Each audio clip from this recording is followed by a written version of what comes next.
E o senador Randolfo Rodrigues foi convidado por Lula para ocupar a função de líder do governo no Congresso. Senador pelo Amapá desde 2011, Randolfo foi um dos mais ferrenhos opositores do presidente Jair Bolsonaro ao longo dos últimos 4 anos. O parlamentar foi vice-presidente da CPI da pandemia e pediu o indiciamento de Bolsonaro e de vários aliados do chefe do executivo por supostos crimes. Randolfo também foi o autor de inúmeras ações contra o governo e contra o próprio presidente no Supremo Tribunal Federal.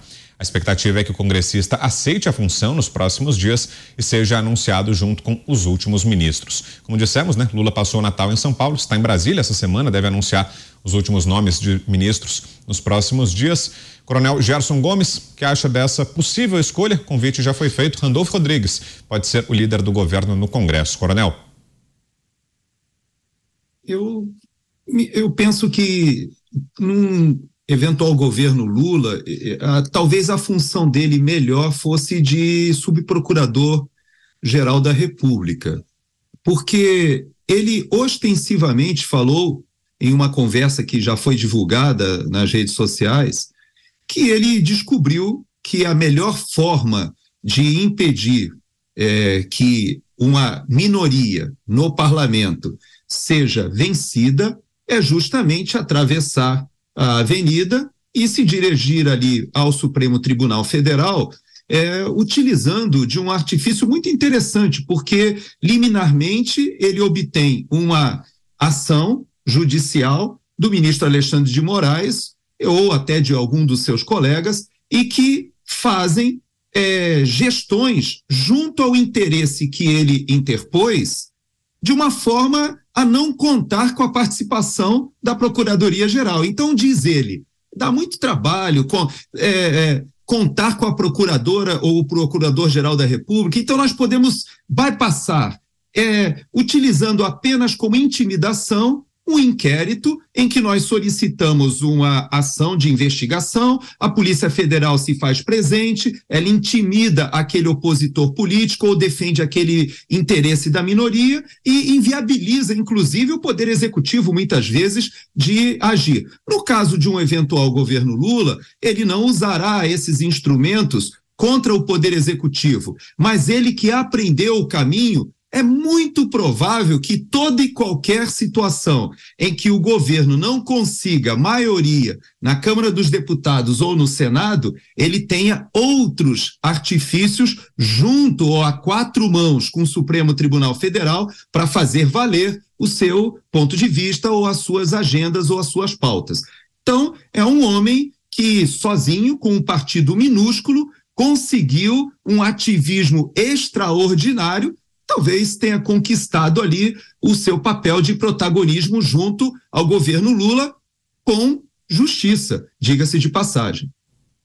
Será, Mota, foi essa atuação intensa de Randolfo Rodrigues junto ao Supremo Tribunal Federal que pode ter garantido ao senador esse convite para liderar o governo Lula no Congresso, Mota? Esse jogo já é um jogo relativamente antigo. Eu vou ler para vocês aqui um trecho de um livro.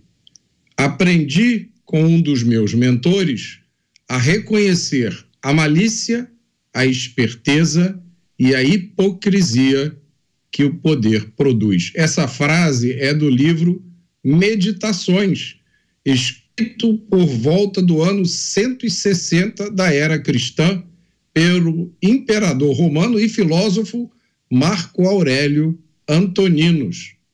Nesse livro, escrito há mais de 1.800 anos atrás, o imperador também diz que os cortesãos que o cercam são vaidosos e aduladores, e as pessoas com as quais ele lida diariamente são intrometidas, ingratas, arrogantes, desonestas, ciumentas e grosseiras.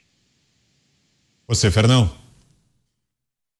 Por essas razões que o Mota citou aí, tão antigas, que foi inventada a democracia, né, que é um sistema que se configura por 3 poderes independentes, uns moderando aos outros e todos eles dependendo do conjunto da população para continuar a sua carreira, né, o seu percurso institucional. Então, é exatamente porque a humanidade é isso que o Mota descreveu, que a democracia foi inventada ao fim de milênios de sofrimento, né?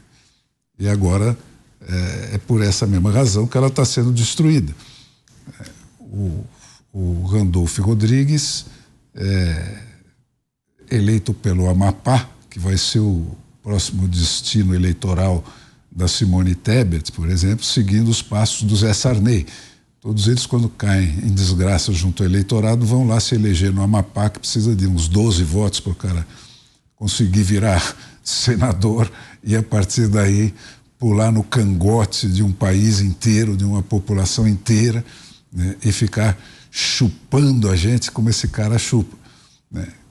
Sempre com essa coisa rasteira e vil, né, abjeta, né, aquele comportamento dele que faz da urticária, faz a gente sentir vontade de vomitar e tal.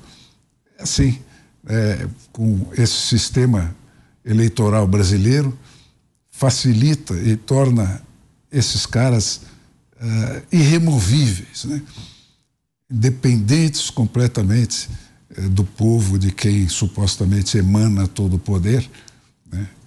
E aí, atrás de figuras como essa, vem toda aquela claque da imprensa que a gente vê que paparica esses caras pelas razões que o Mota descreveu, né? Então é isso. A única coisa que cura isso, ou que mitiga um pouco essas características da espécie humana, é a democracia, a verdadeira, né?